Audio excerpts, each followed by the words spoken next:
We hover over what looks to be the heart of the city centre. I look down to see packs of people scurrying back and forth from shop to shop like an army of busy worker ants. I guess materialism transcends worlds too. All right, we're nearing our stop. Just have to check for parking. Darwin shouts.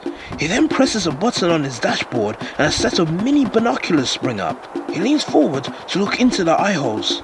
There's one, he says. Darwin begins to direct the Fwibsmobile towards the top of a tall building.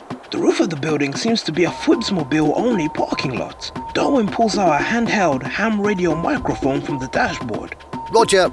This is Fwibs 3780 requesting permission to land in Bay 7, Slot 4. After a brief pause, Okay, Fwibs 3780, you are clear to land. Thank you. Darwin hangs up and rubs his hands together in anticipation. Okay, let's land this baby.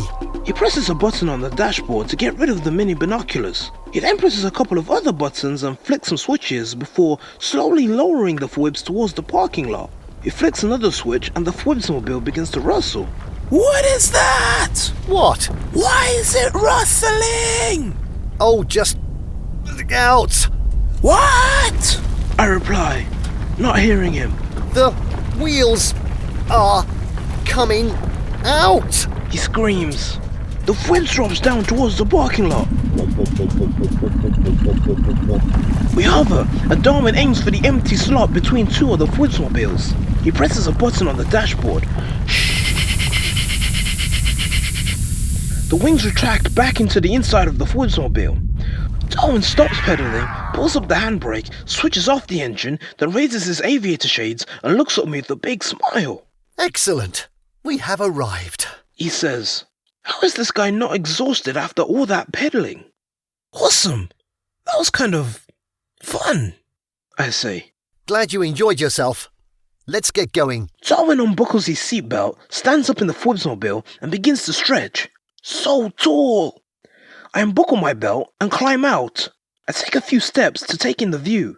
So, lift or slide? Darwin asks. I look at him, perplexed. Pardon? Darwin points to the far end of the parking lot and I see two signs. One says lift and the other says slide. Beneath the lift sign, there are two metallic doors, typical for an elevator. Beneath the slide sign, there's a big round hole. Is that really an option? I ask. Sure, but you can only use the slide if you're going to the ground floor. So, which shall it be? I take a brief second to figure out if he's actually being serious. Slide, I tell him. Excellent choice. He says enthusiastically. With a slight spring in his step, he makes his way to the slide, and I follow. After you. I climb into the hole and push my body down the tunnel. Wow! Round and round I go, faster and faster. I feel like I'm in a bobsled. Wow! I scream again as I quickly shoot out of the bottom and get flung at least 3 meters high in the air, only to land on a massive fluffy pillow.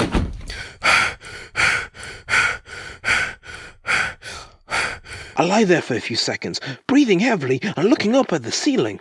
Whee! I hear Darwin come flying out of the tunnel. He jumps off the pillow, dusts himself down, and walks towards me. Up you get, Spex. This ain't no time for a nap. We have things to do. He says, as he helps me up. Cheers. You want to buy your picture? My what? He points behind me, and I see a wall of TV monitors with various cringe-worthy pictures of people who went down the slide. Nah, I'm good, I say, as I spot my embarrassing photo. As we begin to walk out of the building, Darwin suddenly stops. Uh-oh. What? Cheeky me, I forgot to pay for parking. You go on ahead, get a feel for the city. I'll be 2 secs. He runs back inside to pay, and I make my way out of the automatic doors to be immediately greeted by a cacophony of different sounds. You'd think there's a festival going on. I take a few steps into the madness, but not so far that Darwin won't be able to find me. So many shops! Some I recognize, some I don't. What the heck is a Kuzmo's? And why does it look like they only sell life-size furniture made of jelly? I'd be lying if I said I'm not intrigued. I also see an antique clock shop, but all the clocks are going backwards. for whatever reason, an edible fire shop, a glow-in-the-dark gardening equipment shop. Oh, good grief! A tailor's exclusively for teddy bears. Darwin suddenly jogs up to me. All done. So what do you think so far? It's quite something, that's for sure. Ah, yes. Goo Goo Street is the best. I bought my first soundproof toilet here. I'm not even going to question the logistics of how that's even possible. I do want one, though. Which shop are we going to? I ask as we walk along the busy street. We are heading to Fascio Plaza. I go there with my niece all the time. She loves it. It's very hip, if I do say so myself. Hip? Okay, I don't remember much, but I know for a fact nobody says hip anymore. We make our way through the crowds of people, passing one obscure shop after another. Hey, maybe later we can get you one of those tasty tapioca-filled soft pretzels, or we can get you a Bluetooth filing cabinet. Okay. I reply, fully confused. Here we are, my boy, the Fascio Plaza. I look ahead and I see a tall building in front of us. I see the Fascio Plaza sign in big, bright lights. Wow, it looks pretty busy in there, I say. Not a surprise. This is where all the youngsters go these days. Just like you. You'll fit right in. We walk through the tall open doors into the store. It's super packed and bright white lights surround the entire area as we're bombarded with huge pop-art paintings of deceased celebrities hanging on the large white walls. Stylish clothes hang from the walls. They hang from the racks. They hang from the ceiling. Is that a life-size glass giraffe in the corner? People everywhere, chatting, laughing, shopping, whilst canyons by Avicii blast over the speakers. Okay, this place is kind of awesome. What did I say? Pretty cool, right? Really cool. Great. Well, go ahead. Have a look around. See if anything catches your eye. Swag. I walk around by myself for a few minutes, just browsing to see what I like. There's way too much cool stuff in here. Mostly streetwear, but they've got some cool casual wear too. Holy moly, these prices though. $69.99 for boxer shorts? $120 for a plain white t-shirt? $170 for a grey jumper with a small starfish in the middle? Good grief, I say to myself. It's extortion, innit? I look up to see who said that and realise it's a guy on the other side of the clothes rack. Looks to be maybe in his mid to late 20s. The type to shop here.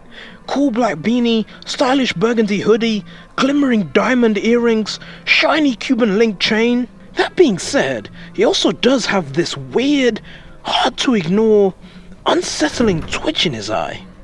Pardon? I ask. Those bullshit prices. It's nuts, right? Well, they are pretty damn expensive. They've gone too far, man. How are they going to raise the new limited Torzette 217 colourway from 220 to 240? 20 more? Am I made of money? This is what they do. They stop thinking of the little man, the working man, the average Joe. I'm Joe, by the way. Nice to meet ya. He says, whilst reaching over the rack to shake my hand. This is unacceptable, and we gotta fight back, brother. Fight back? I ask. His eyes widen as he raises a finger to his lips. He makes a shh sound and then proceeds to quickly run for the exit. I see him run, but I'm so stunned I can't even say anything. A female employee sees him making a break for it and she proceeds to blow the whistle that's around her neck. She points at him and yells, "Thief!" The music stops and everybody in the building turns to look at Joe sprinting towards the wide open doors.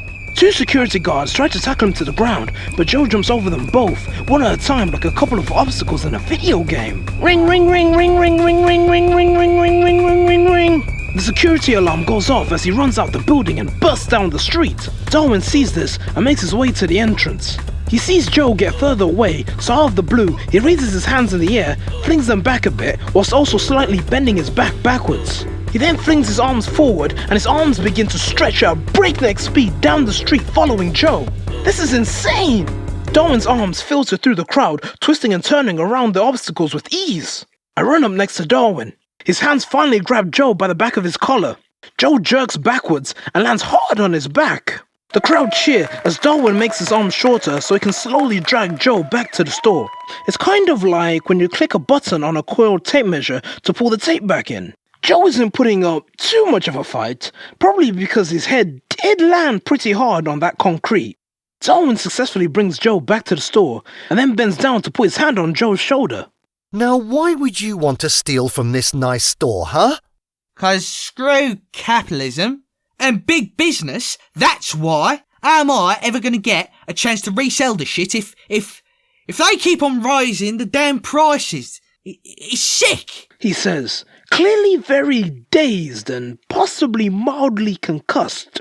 The two security guards both pull him up and put his hands behind his back. Should've known it was you again, Joe. You just don't learn, do ya? The security guard says. Shut off, Steve. Okay, everyone calm down.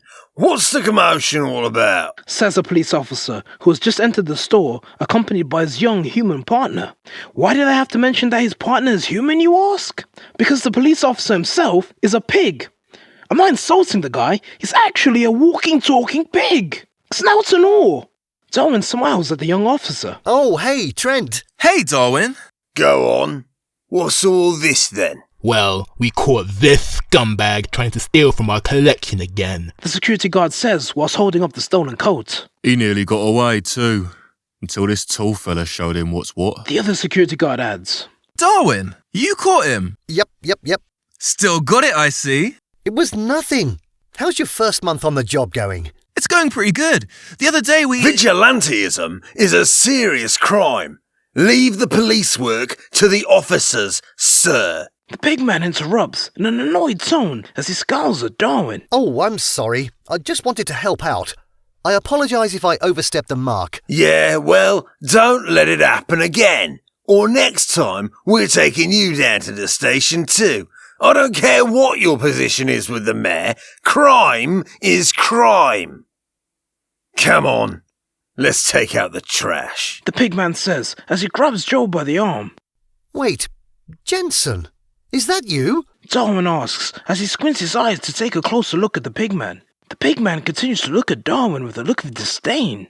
Finally recognised me, eh? What happened to you, man? Darwin asks. The entire store falls to a dead silence as the pig man and Darwin glare at each other for a few too many seconds. This is weird. Traitor. The pig man says. He then grips Joe's arm even tighter and pulls him away from the security guards. Come on, let's go. He says to his young partner and storms off. There's a war brewing, and yet I'm still stuck locking up low-level scum like you. He says to Joe. Have a nice day, everyone. Sorry for the commotion. Trent says pleasantly to the frazzled crowd. The silence soon breaks and everyone begins to resume shopping. I walk closer to Darwin. You know that guy? I ask, referring to the pig man. I used to. I see. Talking animals, pig officers, sentient plant life, witch doctors, underworlds, no aeroplanes, giant fish, Fwibsmobiles, and elongated arms. VOODOOVILLE? More like VOODOOVILLE. Am I right? Grief. I'm sorry. Anywho, Darwin continues to look forward through the entrance door, as if fixated. I say nothing more. After a moment of awkward silence between us, Darwin breaks the tension by letting out a loud, exhausted sigh. He then looks at me with a smile. So, have you seen anything you like in here? If not, there are plenty of other options on this street. Nah, this place is great. I've seen a few things I like. Splendid. Well, let's get to it. If we're quick enough, maybe we can squeeze in a cheeky squid massage. Oh, what massage? I ask. Darwin puts his hand on my shoulder as we turn and move further into the shop. Oh, you'll love it. Let's just hope you're not allergic to ink. I'm nervous.